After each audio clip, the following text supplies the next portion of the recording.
You know, for kids. Incoming! Boysenberry at 3 o'clock! Hello, darkness, my old friend. I've come to talk with you again. And of course, the characters are a lot of fun. Bob, Larry, Junior, Jimmy, Jerry, Pa Grape, Nezzy. They all have unique, interesting, and defined personalities that work well off each other. For example, Bob is the straight man, and Larry is the silly goof.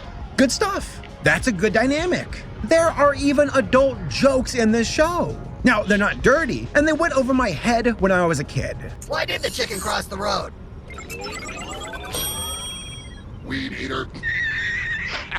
Like this bit with the IRS, and how this Peach was trying to claim Larry's cookies. As an adult, I find that hilarious. And there's also plenty of references to pop culture stuff, like Star Trek or The Holy Grail. As a matter of fact, I am very certain that the humor from Monty Python was a huge influence on Phil and Mike. I fart in your general direction. Overall, VeggieTales was more than just a show that used computer animation. It had strong writing, great characters, catchy music.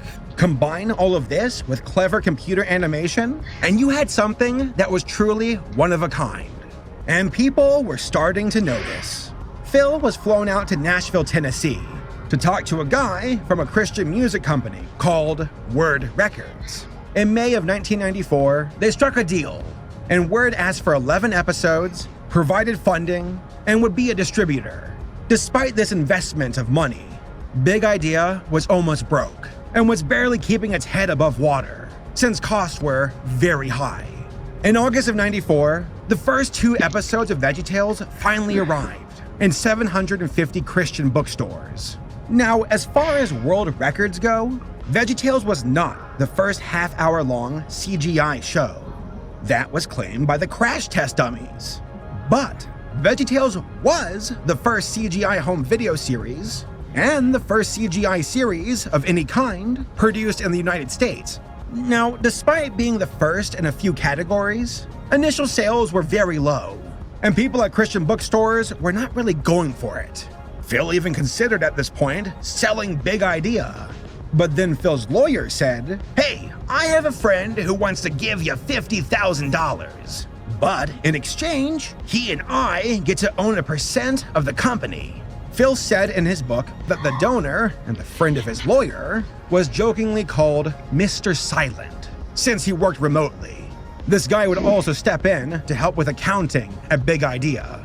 So the team was growing, and with this new cash, Phil even brought on 2 more animators, Tom Dannon and Ron Smith. Ron would go on to be a key player at Big Idea, and was the guy behind a future series at the studio called 321 Penguins.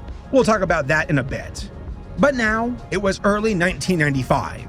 Sales were still pretty low, and Phil was feeling the burn. But this vegetable powder keg was about to explode.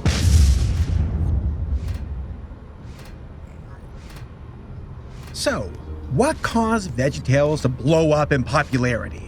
A key thing to remember is that VeggieTales was primarily sold in Christian bookstores. Unlike Walmart, the people who worked at these bookstores had more freedom to choose what they wanted to put on the TV. Well, it turns out that these young adults and college kids who worked at these bookstores really liked VeggieTales. They liked the animation. They liked